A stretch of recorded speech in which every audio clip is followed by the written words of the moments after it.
晚上瞓覺腳仔突然抽筋，唔一定係缺鈣引起嘅，呢個就係肝咩血不足，你嘅肝向你發出嘅信號。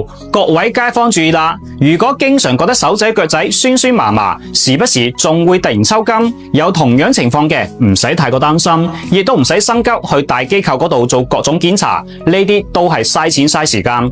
今日咧分享俾大家一個好方法，等你自己一個喺屋企就可以舒舒服服將你個肝養翻好。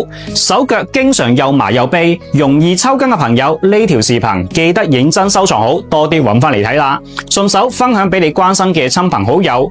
無論你嘅肝唔好係有3年5年定係10年8年，經常口乾口苦口臭，瞓覺容易流口水，而且睇夜蒙查查，容易飆眼淚，仲有就係容易發夢，容易半夜驚醒，日頭攰賴賴冇嚟精神咁。有呢種情況嘅就係屬於比較嚴重，一定要重視起身。不過冇有使驚，跟住落嚟分享嘅呢個方法，你用完之後肯定會笑住翻嚟多謝我。不過我勸你千祈唔好用得太頻繁，我驚你用多咗會浪費呀。有需要嘅街坊老友記得翻屋企試一試，唔係嘅話等問題嚴重咗，你就真係後悔都嚟唔切啦。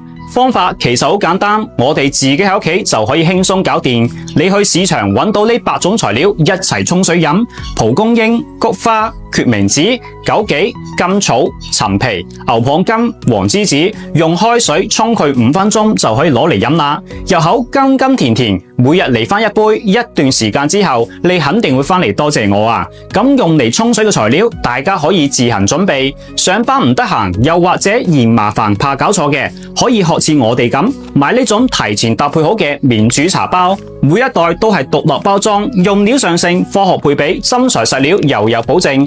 每次一包直接用滾水沖嚟飲就可以啦，簡單又方便。